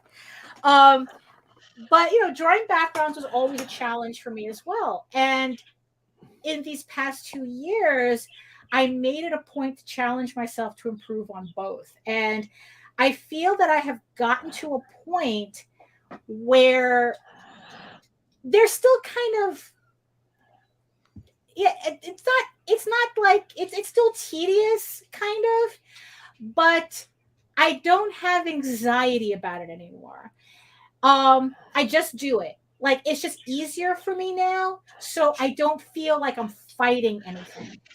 And another kind of like mental thing that I picked up is to stop worrying about too much detail. If it looks, it's kind of like when I said that I was like drawing backgrounds freehand and it looks wonky. So I kind of got over being worried that it looks wonky and just accepted the fact that it looks wonky. And then it's like, okay, eventually I will get it right. But I have to draw this enough times in order to get to that point. Mm-hmm. So I stopped worrying about things. As long as I was making the effort to improve, I stopped worrying about getting it right, which makes no sense whatsoever. No sense. Yeah. Trust me, it works. Trust me, it works. I think the only other way I can explain it is that if you stop, I guess to go back to the Stoics, there was another thing that they had said, that in order to improve yourself, you have to not be afraid to look stupid. Yeah. And I think that's kind of what I'm talking about. That in order to suck less, it's like you have to suck in order to suck less, kind of thing. It's like you have to be not afraid of sucking. Yeah, absolutely. Nobody ever starts off not sucking. Right. Yeah, exactly. So if it looks wonky, it's like fine, and I just move on to the next thing. And that was also something that Dave Sim had spoken about. Worry about it in the next panel. Mm-hmm. Worry about it on the next page. And that's kind of like how I did. It's like I just kind of like kicked that can to the next panel, to the next page, to just like, okay, as long as I'm making that effort to make it less wonky, then it's like, okay, that's all I it's like, as long that consistent improvement, that consistent work, then it's like, all right. And I found that I was able to get ahead a lot faster than if I was completely obsessed on getting it right the first time. Yeah. It's like I said, it sounds weird. It sounds like it shouldn't make any sense, but that's kind of the results that I'm having. Yeah, I mean, I find the same thing, and there's that phrase that has become popular, like "finished is better than perfect," and some people don't like that phrase. Right. And I could see what they mean. I like it, but like some people don't. But I mean, better like progress is kind of better than perfect too. Like the thing is you're not going to get perfect. None of us are, you talked about going to continuity studios. Like none of us is Neil Adams. Nobody in the comic industry is Neil Adams. Yeah. Like, There's only one. There's only one Neil Adams. There's only one George Perez. It's like there's only one Arthur Adams. It's like they exist already. Mm-hmm. You have to be the best version of you. Yeah. And I mean, there's plenty of artists out there who are very accomplished, especially in the comic book medium, who, have wonky this and wonky that. I mean, the most celebrated comic artist really ever, Jack Kirby. Like, look at his first drawings of Captain America. Look at his last drawings of Captain America. Like, there's proportion issues. There's perspective issues. Like, but I'll never stop wanting to look at his art. Like, yeah. And what is it? Someone had said that all a style is the mistakes that are only yours. The mistakes that belong to you. Mm-hmm. That's all a style is. And it's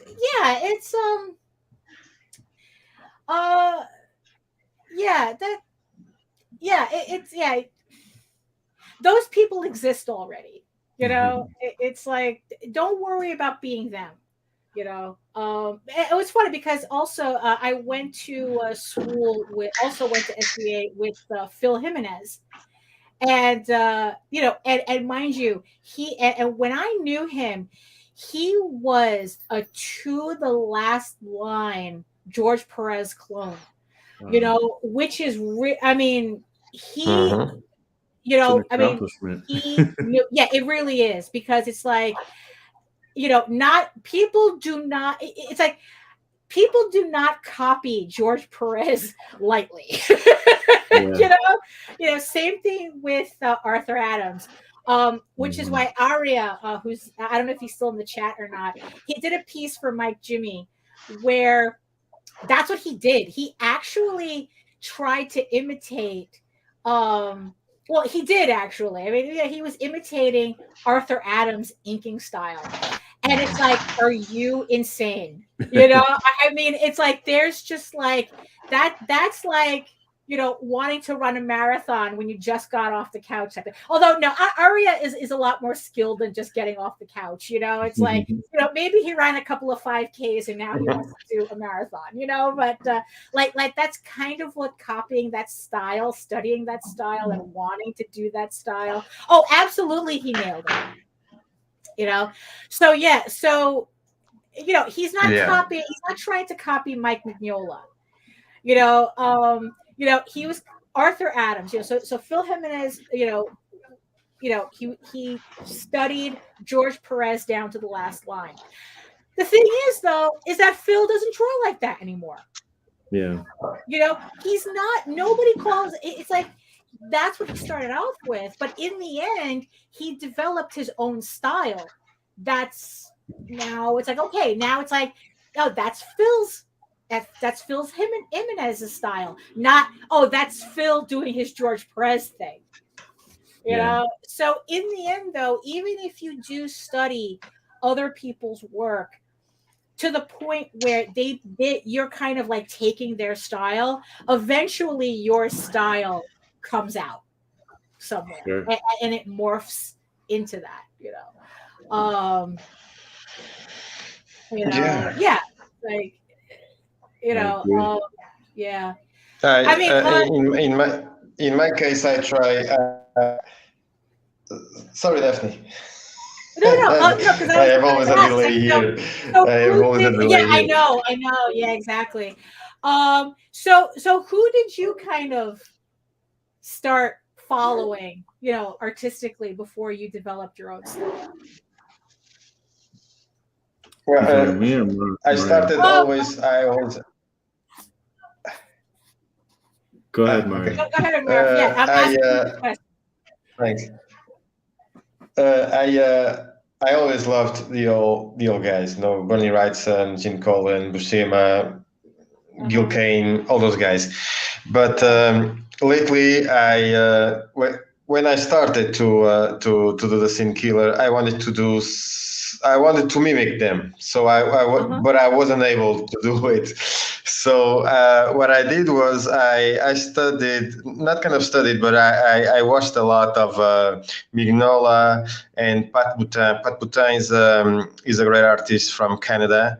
He does black and whites, wonderful black and whites. And I started to look a lot look at their art.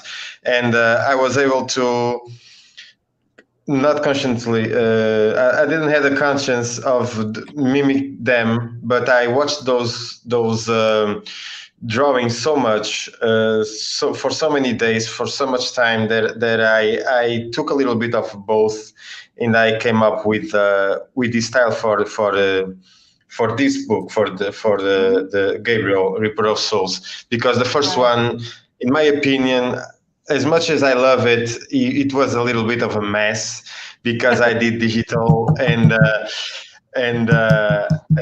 traditional. So it was a little bit of a mess. I love that book, but I was a little bit sad for the end result because I wasn't making it as I am doing it right now, because now I have this style for this book. In the other book, you can see the mix of media, and it kind of loses is a little bit of because of that. So that's why I choose this style by looking at those two artists, and I came up with this. And honestly, I'm very happy for this style. And I don't know if how I'm going to evolve for the next one, but so far I'm very happy for what I'm doing right now. Right. Well, I would think that would have a lot to do with the fact that, you know, you were kind of still finding your footing in I guess the new medium. So, you know, like now you kind of like you have your groove, you know exactly how you work in Procreate. So, I mean, is that something? Is like, so do you see yourself kind of like redoing issue 1 because of that, or you figure it's like, okay, that's done. I'm just going to move on. Well, I talked to Mike Jimmy about that, and it's a really interesting question because I think that with these 4 chapters, I will kind of redo the first one, but at the same time, it's got that special place in my heart, you know. Yeah. But I might think that I want to combine everything on these 4 chapters. So I started with this chapter with an introduction of the characters, and then I want to go to their origin, and mix a little bit of what I've done with the first book. So I want to make some kind of I don't want to mimic the first book, but I want to tell the origin in another way, you know. I don't know if I'm making myself clear on that. Right. Well, yeah. I mean, I definitely understand it, because it's like that was kind of the what I went through when I decided to do Eagle Raven issue 1 in color, and you know that book was originally done in like, oh my goodness, maybe like around 2000, you know, and here I was in 2020 wanting to print it, you know, to do it in color. And, you know, the artwork isn't exactly my style anymore, or at least it was a rougher version of my style. But I didn't want to redo the pages. So I didn't want to redo it. It's like, yeah. And it's like, in the end, it's like, there just comes a point where it's like, okay, this is how I was drawing back then. I want to respect that, but I still want to tweak some stuff. So I did just enough to improve certain things. But overall, I left it the same. I mean, I put in all my effort in coloring and relettering it, you know, and I figured, you know, I put whatever new effort. I'll save all my new effort for the new issues. But so who were your, I guess, like the artists that you were kind of like inspired by, or you tried kind of mimicking before you found your style? Yeah, now I'm asking you. That's much. Okay. Not that too much.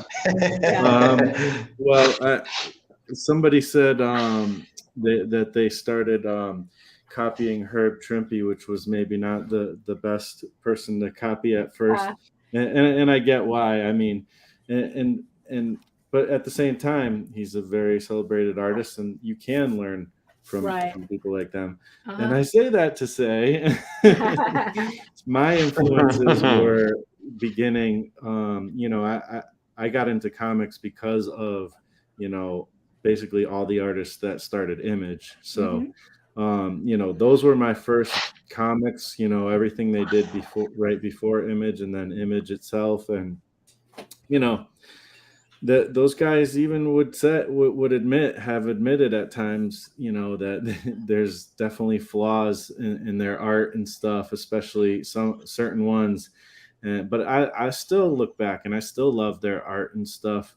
But I've learned other things too. Like I just got this book the other day, and I almost just fell off of my stool. I just got this book the other day. You know, so it's like I'm still inspired by these guys, but I've gone on to learn, you know, more stuff from people like, Neil Adams as well and stuff. And honestly, I'm so far away from even my first inspirations at this point, still. Right. So, you always learn. Like, you can learn something from everyone. It might not be anatomy, but you'll learn certain things, from certain people for right. sure. Oh yeah. There's you learn something from everybody. That's for sure. It's like the good, the bad, the ugly, but you're learning something. Even if it's what not to do. Yeah, for sure. So by the way, I forgot to mention something. Christian Rossi is also one of my huge influence. I don't know if you know this this artist. Okay, hold on. Let me blow you up here.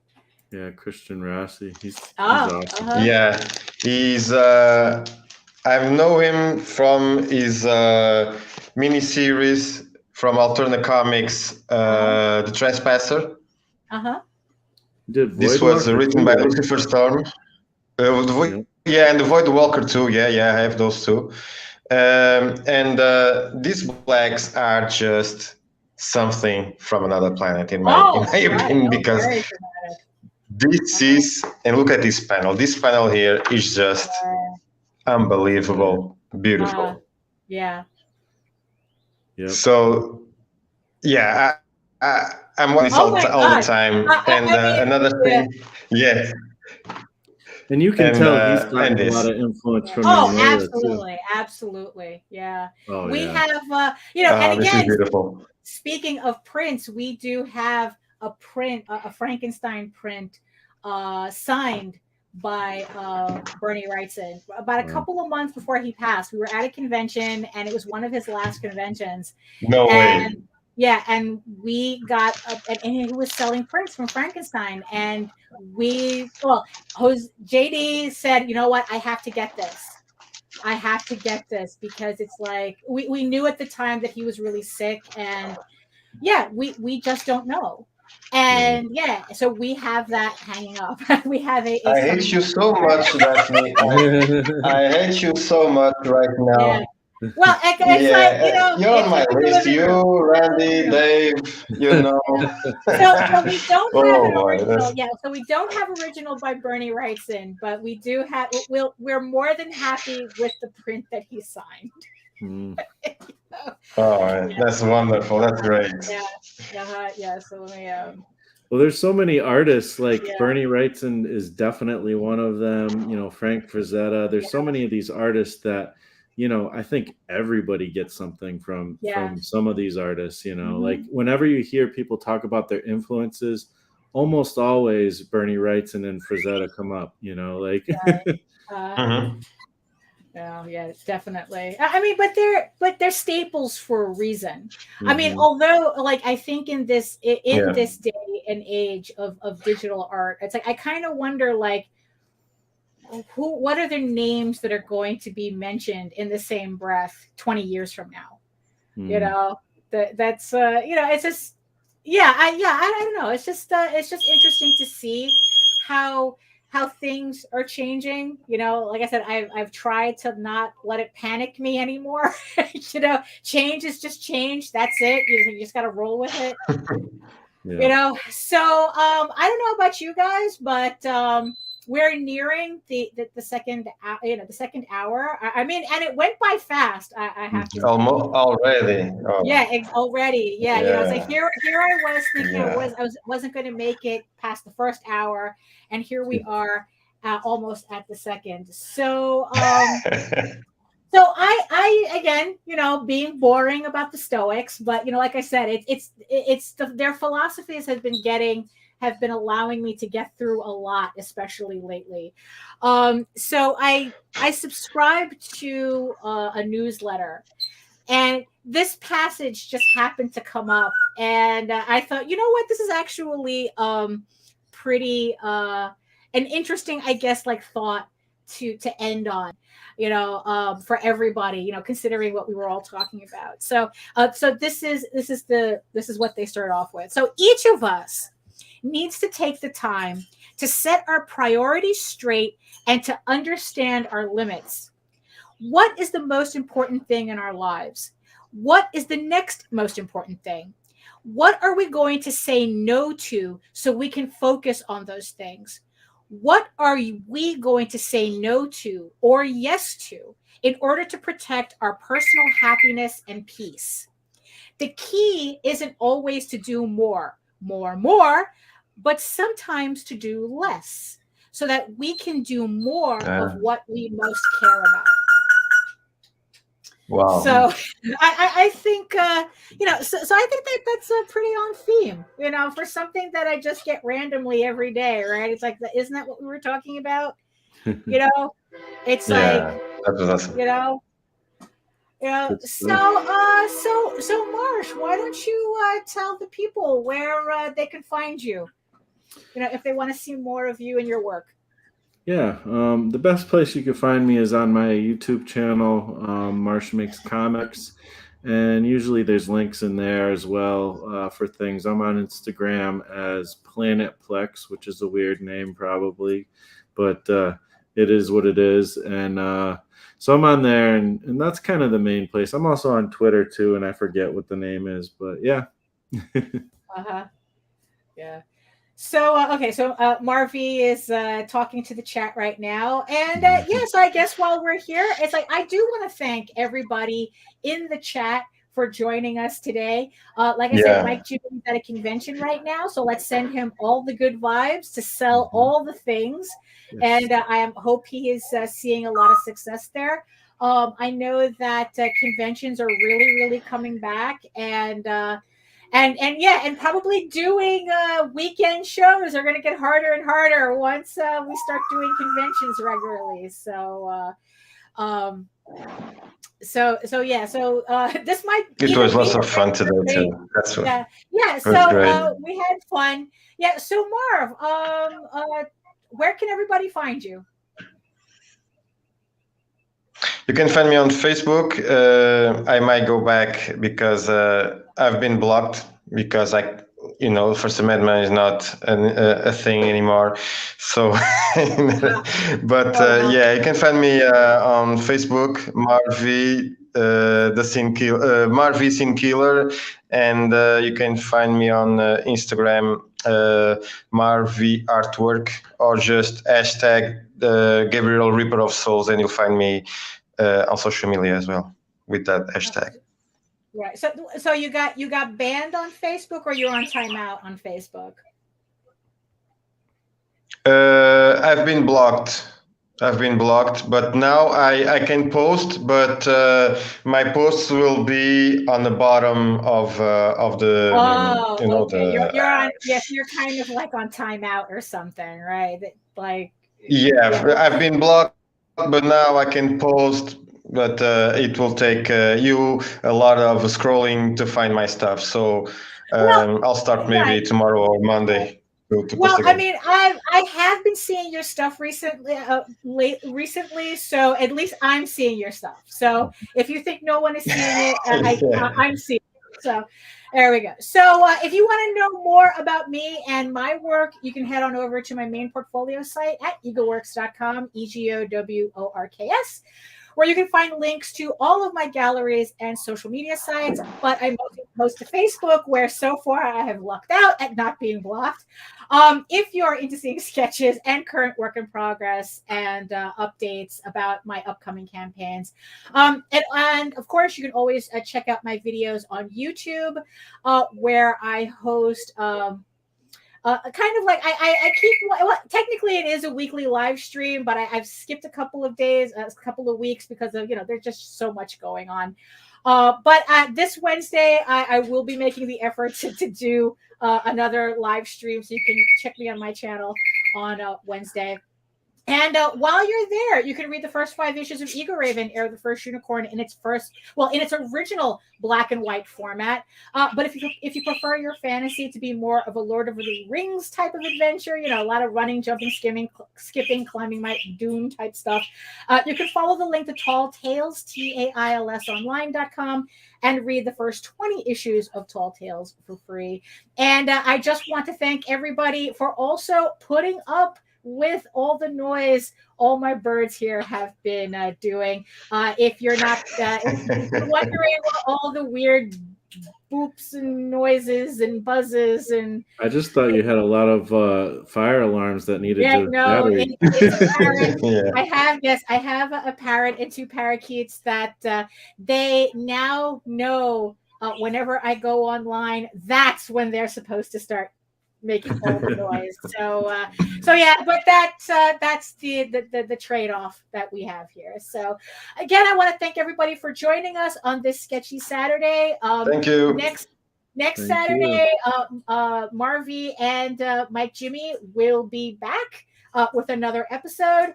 And don't forget to check out tomorrow for Sunday Funnies, where Randy is on vacation and me and Nita will be taking over with some special guests, where we will be talking about the lighter side of comics. If we weren't talking about that today, I mean, I think we were very educational. So join us tomorrow at 9 a.m. to check out our takeover of the Sunday Funnies.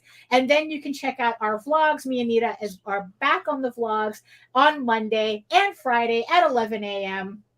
So you can check us out there. And again, don't forget to subscribe and hit the notification bell to get notified whenever any of our shows go live. And we have a lot of them. So thanks again. Yeah. And anybody have any last words? Any final I don't know, wisdom to share before we leave? No? Work on your art today. No, maybe not. Exactly. Half hour. Remember, it just takes a half hour. If you can't find a half hour for your passion, you need to redefine what your passion is. So, so there you go. So on that note, ciao. Bye. Ciao, ciao. See you next week.